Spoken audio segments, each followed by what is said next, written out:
सुना है अच्छे लोगों के साए में रहने से, साए में रहने से व्यक्ति तो क्या सूखे दरख्तों से भी शीतल हवाएं आने लगती है। शीतल हवाएं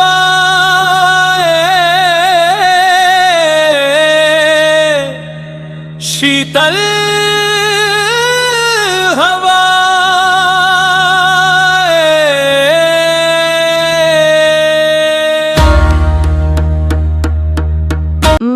क्या ये मुमकिन है कि मतलब मानव मन की जो सबसे जटिल गुत्थियां हैं उन्हें सुलझाने वाली कोई बहुत ही उन्नत मनोवैज्ञानिक चिकित्सा किसी वातानुकूलित क्लिनिक के सोफे पे नहीं बल्कि दशकों पहले लिखी गई केवल 3 पंक्तियों की एक साधारण सी लगने वाली हिंदी कविता में छिपी हो?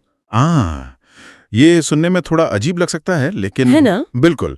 और आज की हमारी इस गहन चर्चा में या कह लें इस डीप डाइव में हम ठीक इसी सवाल का पीछा करने वाले हैं। बिल्कुल। और हमारे सामने आज जो स्रोत हैं वो हमें एक बहुत ही एक बेहद अनोखे चौराहे पे ले जाते हैं। हाँ, एक ऐसा बिंदु जहाँ प्राचीन भारतीय वेदांत, शिव भक्ति और हमारी जो आधुनिक मनोविज्ञान है यानी साइको एनालिसिस, वो सब एक ही धागे में पिरोए हुए मिलते हैं।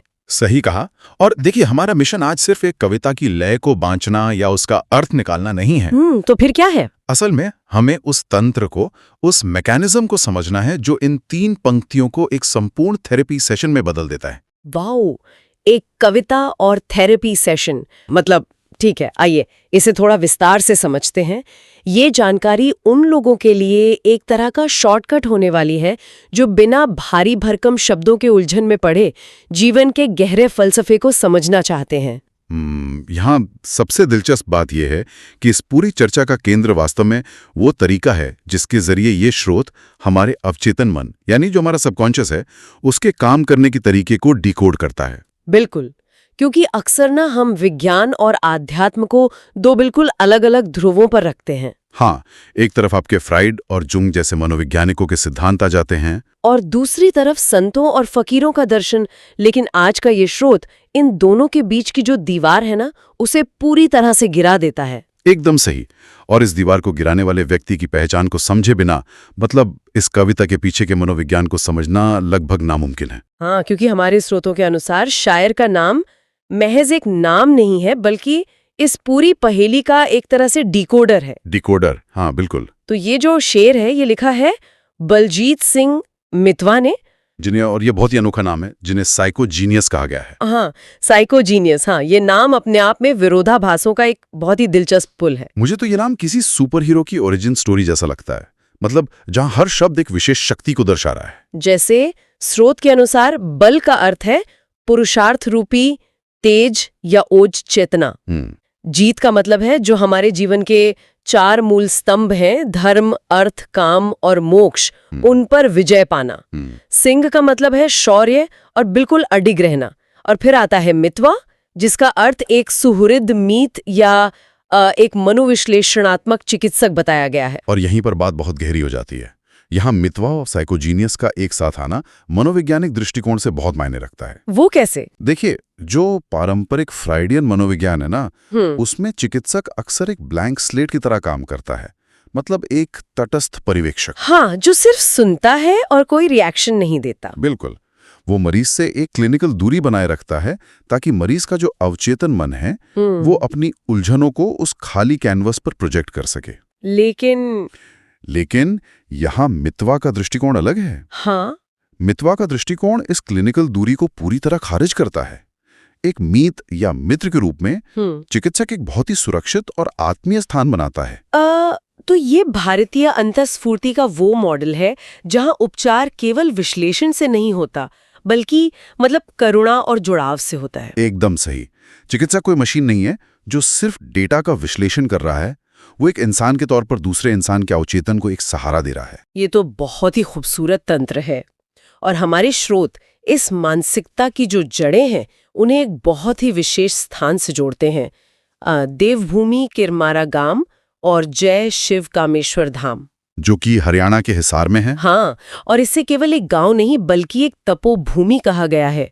और स्रोत में शिव कामेश्वर का अर्थ भी स्पष्ट किया गया है, वो शिव जो काम यानी सांसारिक इच्छाओं और वासनाओं का विनाश करते हैं। और इस स्थान का जो संदर्भ है ना, ये पूरे मनोविश्लेषण को एक नया आयाम दे देता है। वो कैसे? मतलब इसका मनोविज्ञान से क्या लेना देना? अगर हम इसे मनोविज्ञान की भाषा में समझें तो फ्रॉइड का सिद्धांत कहता है कि इंसान का व्यवहार उसके इड द्वारा संचालित होता है। इड यानी हमारी मूल इच्छाएं? हाँ, हमारी आदिम इच्छाएं और वासनाएं जो तुरंत संतुष्टि चाहती हैं। और आज के आधुनिक समाज में डिप्रेशन और एंजाइटी का एक बहुत बड़ा कारण इन्हीं अंतहीन इच्छाओं और वास्तविकता के बीच का टकराव है। बिल्कुल, हम हमेशा कुछ न कुछ पाना चाहते हैं। तो जब स्रोत काम विनाशक शिव कामेश्वर धाम की बात करता है तो ये असल में उस एड या उन बेलगाम इच्छाओं के शांत होने की अवस्था का ही वर्णन है। वाओ! और इसी भूमि से शायर के जो मार्गदर्शक हैं गुरु चंद्रगिरी महाराज, उनका प्रभाव आता है। स्रोत में उनके व्यक्तित्व को मस्त मलंग फकीरी और असीम ब्रह्म शीतल वाला बताया गया है। हाँ, ये शीतल शब्द यहाँ बहुत अहम है। तो अगर मैं इस शीतलता वाले बिंदु को पकड़ूं तो ऐसा लगता है जैसे इच्छाओं के भस्म होने के बाद जो राख बचती है, गुरु चंद्रगिरी महाराज की उपस्थिति उस राख पर एक ठंडा लेप लगाती है। बहुत अच्छी उपमा है ये, जहाँ कोई संघर्ष नहीं है, सिर्फ एक ठहराव है। हाँ, और इसी पृष्ठभूमि, इसी मानसिक अवस्था से यह शेर निकल कर आता है। स्रोत में दी गई पहली पंक्ति कुछ इस तरह है, सुना है अच्छे लोगों के साये में रहने से। अब यहाँ मुझे एक बात थोड़ी खटकती है। मतलब जब भी आध्यात्म या आत्म सुधार की बात होती है तो हम हमेशा प्रकाश की ओर जाने की बात करते हैं, है ना? जैसे अंधेरे से प्रकाश की ओर ले चलो। हाँ, आमतौर पर ऐसा ही होता है। तो फिर इस दर्शन में साये यानी छाया में रहने की बात क्यों की गई है? साया तो छिपने या किसी चीज के अभाव का प्रतीक माना जाता है। प्रकाश की कमी ही तो साया है। यह उलझन बहुत स्वाभाविक है, लेकिन अगर हम इसे व्यापक संदर्भ से जोड़कर देखें तो यहीं पर भाषा का रूपक मनोवैज्ञानिक तंत्र को स्पष्ट करता है। अच्छा, देखिए, वेदांत और हमारी भक्ति परंपरा में साया अंधेरा नहीं है, यह छत्र छाया या रक्षा कवच है। जैसे गुरु चंद्रगिरी महाराज की शीतलता। बिल्कुल, और इसे हम न्यूरोसाइंस और मनोविज्ञान के चश्मे से भी देख सकते हैं। जब कोई व्यक्ति गहरे तनाव, आघात या इच्छाओं के शोर से गुजर रहा होता है तो उसका नर्वस सिस्टम फाइट और फ्लाइट मोड में होता है। हाँ, शरीर हमेशा खतरे के लिए तैयार रहता है। तो ऐसे में उसे किसी बहुत चमकदार प्रकाश या भारी ज्ञान की जरूरत नहीं होती। वो सब उसे और थका सकता है। समझ रही हूँ। उसे जरूरत होती है एक साये की, मतलब एक ऐसे सुरक्षित और ठंडे वातावरण की जहां उसका दिमाग खतरों को स्कैन करना बंद कर सके। गुरु या अच्छे लोगों का साया असल में वो सुरक्षित मनोवैज्ञानिक स्थान है। तो अगर मैं इसे एक एनालॉजी से समझने की कोशिश करूं, हाँ, तो ये बिल्कुल ऐसा है जैसे कोई स्प्रिंग बहुत कसकर बंधी हो। हाँ, है ना? हाँ, सही उदाहरण है। अब उस स्प्रिंग को खोलने के लिए किसी बाहरी औजार या खींचातानी की जरूरत नहीं है। उसे बस एक सही तापमान वाले कमरे में रख देना है और वो खुद ब खुद, मतलब अपने आप अपनी स्वाभाविक अवस्था में वापस आ जाएगी। एकदम सटीक। यानी अवचेतन मन को ठीक करने के लिए किसी बड़े उपदेश की जरूरत नहीं है, सिर्फ उस साये का सही तापमान ही काफी है। बिल्कुल। और आधुनिक मनोविज्ञान में इस प्रक्रिया को को-रेगुलेशन कहा जाता है। को-रेगुलेशन। हाँ, हमारे मस्तिष्क में मिरर न्यूरॉन्स होते हैं। वो क्या करते हैं कि हमारे आसपास के लोगों के भावनात्मक और शारीरिक स्टेट की नकल करते हैं। जब एक अशांत मन किसी ऐसे व्यक्ति के संपर्क में आता है जिसका नर्वस सिस्टम पूरी तरह से शांत है, जैसे कोई फकीर या असीम ब्रह्म शीतल व्यक्तित्व, तो वह अशांत मन स्वतः ही उस शीतलता की नकल करने लगता है। वाव! शरीर में कोर्टिजोल का स्तर गिरने लगता है। ये असल में सत्संग का विज्ञान है। तो ये कोई जादू टोना नहीं है? बिल्कुल नहीं। यह एक इंसान की ऊर्जा या कह लें कि उसके वाइब्स का दूसरे इंसान के अवचेतन मन पर पड़ने वाला सीधा जैविक और मनोवैज्ञानिक प्रभाव है। यार ये तंत्र तो एकदम स्पष्ट कर देता है कि क्यों सदियों से भारतीय परंपरा में सत्संग को इतनी अहमियत दी गई है। मतलब ये मूल रूप से बिना कुछ कहे काम करने वाली एक शक्तिशाली ग्रुप थेरेपी है। बिल्कुल, एक साइलेंट थेरेपी। हाँ, और इसी को रेगुलेशन का जो अंतिम परिणाम होता है वो हमें शेर की दूसरी पंक्ति की तरफ ले जाता है, जो कि बहुत ही कमाल की पंक्ति है। हाँ, पंक्ति कहती है, व्यक्ति तो क्या, सूखे दरख्तों से भी शीतल हवाएं आने लगती हैं। यहाँ बात सच में बहुत दिलचस्प हो जाती है। ये दृश्य अपने आप में बहुत विस्मयकारी है। एक ऐसा पेड़ जो अंदर से पूरी तरह मृत हो चुका है, जिसकी सारी नमी खत्म हो चुकी है, वो ठंडी हवाओं का स्रोत कैसे बन सकता है? सतह पर देखने पर यह भाषा का एक चमत्कारिक रूपक लगता है। काव्य सौंदर्य के हिसाब से ये अतिशयोक्ति अलंकार का बेहतरीन उदाहरण है। अतिशयोक्ति यानी बात को बहुत बढ़ा चढ़ा कर कहना। हाँ, लेकिन अगर मनोवैज्ञानिक दृष्टिकोण से देखें तो ये बर्नआउट और ट्रॉमा रिकवरी का सबसे सटीक वर्णन है। अच्छा, सूखा दरख्त और बर्नआउट। बिल्कुल, सूखा दरख्त यहाँ कोई वनस्पति विज्ञान का विषय नहीं है। यह असल में उस इंसान का प्रतीक है जो अंदर से पूरी तरह खाली हो चुका है, जो जीवन से निराश है, शुष्क है। मतलब जिसमें अब कोई ऊर्जा नहीं बची। सही। जब ऐसा शुष्क व्यक्ति गुरु कृपा या उस को रेगुलेटिंग साय में आता है, उस थेरेपी में आता है, तो प्रक्रिया केवल उसे हरा भरा करने तक सीमित नहीं रहती। तो मतलब वो सिर्फ खुद ठीक नहीं होता, उसकी रिकवरी वहीं नहीं रुकती। बिल्कुल नहीं। जब इंसान अपने गहरे आघातों से उभरता है और सही मार्गदर्शन पाता है, तो उसका वो आघात ही उसकी सबसे बड़ी ताकत बन जाता है। वो व्यक्ति न केवल खुद के अवचेतन की शुद्धि करता है, बल्कि वो खुद एक हीलर में तब्दील हो जाता है। तो वो औरों के लिए शीतल हवा का स्रोत बन जाता है। बिल्कुल। वेदांत में भी यही कहा गया है कि गुरु कृपा से निर्जीव भी जीवंत हो उठता है।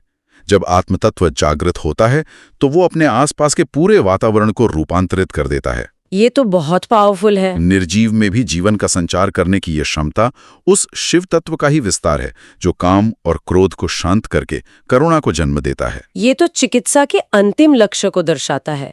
मतलब एक मरीज का सिर्फ ठीक होना ही काफी नहीं है, उसका अपनी उस पीड़ा से एक ऐसा अर्थ खोजना जो दूसरों के काम आ सके, यही सबसे बड़ी हीलिंग है। एकदम सही। ये बात बहुत गहराई तक उतरती है।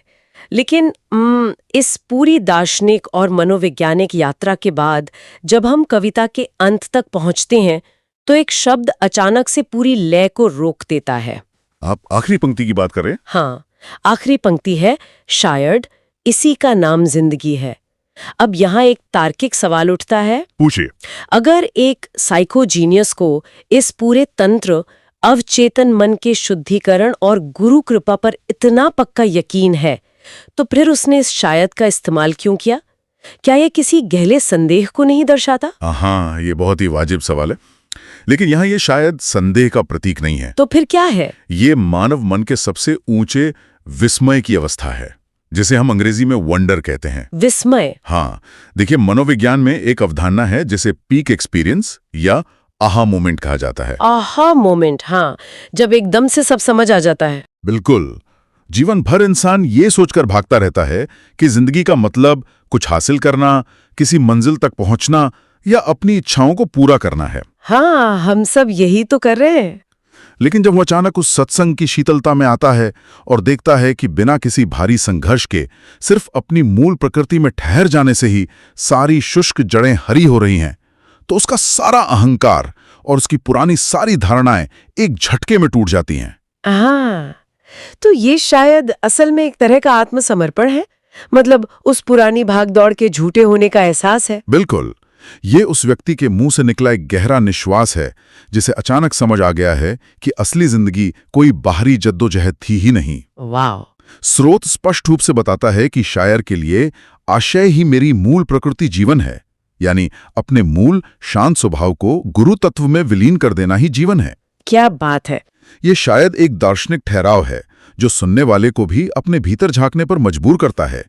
एक निश्चय की स्थिति है। और अगर हम इस विचार को व्यक्त करने के तरीके यानी इसकी भाषा शैली को देखें तो वो भी इस मनोविज्ञान को बहुत सपोर्ट करती है ना? हाँ, इसकी भाषा शैली बहुत ही खास है। स्रोत बताता है कि कैसे इसमें साधारण हिंदी और उर्दू के शब्दों का मिश्रण है, जैसे दरख्तों, साएं, हवाएं। इसे मुसल्ला कहा गया है। ये भाषा हरियाणा की ग्रामीण देवभूमि की जो लोक परंपराएं हैं उन्हें मीर और गालिब जैसी उर्दू शायरी के अंदाज से जोड़ती है। बिल्कुल। और इसमें सुना है से शुरुआत होती है, जो इसे किसी कड़े अकादमिक लेक्चर के बजाय मतलब ऐसा लगता है जैसे किसी ग्रामीण चौपाल या अलाव के आसपास होने वाली एक बहुत ही आत्मीय बातचीत हो। सही कहा। और ये जो भाषा शैली है ये बहुत सोची समझी है। ये कविता मुक्त छंद में है, जो इसकी उसी मस्त मलंग फकीरी को और पुख्ता करती है जिसकी हमने शुरुआत में बात की थी। अगर ये बहुत कड़े व्याकरण में बंधी होती तो क्या होता? तो ये हमारे अवचेतन मन को उस तरह से रिलैक्स नहीं कर पाती। भारतीय काव्य शास्त्र के अनुसार इसमें शांत रस की प्रधानता है। शांत रस? हाँ, इसका उद्देश्य आपके भीतर भावनाओं का कोई उफान लाना नहीं है, बल्कि आपके विचारों के शोर को शांत करना है। देखा जाए तो ये पूरी कविता ही अपने आप में वो शीतल हवा है जिसका जिक्र इसमें किया गया है। ये तो बहुत ही सुंदर विचार है। तो इन सब का आखिर मतलब क्या है? इस पूरी चर्चा को अगर एक सूत्र में बांधा जाए तो ये स्पष्ट हो जाता है कि हमने शुरुआत कहाँ से की थी और हम कहाँ पहुंचे हैं। बिल्कुल। ये स्रोत केवल साहित्य का एक पन्ना नहीं है, ये इस बात का एक ब्लूप्रिंट है कि कैसे हमारा तंत्रिका तंत्र और हमारा अवचेतन मन एक दूसरे से गहराई से जुड़े हुए हैं। एकदम सही। कैसे शिव कामेश्वर धाम की वो काम विनाशक ऊर्जा फ्रायड के इड को शांत करने का एक बहुत ही प्राचीन तरीका है, और कैसे किसी सही व्यक्ति का साया उन सूखी और बर्नआउट हो चुकी शाखाओं में दोबारा जीवन का संचार कर सकता है।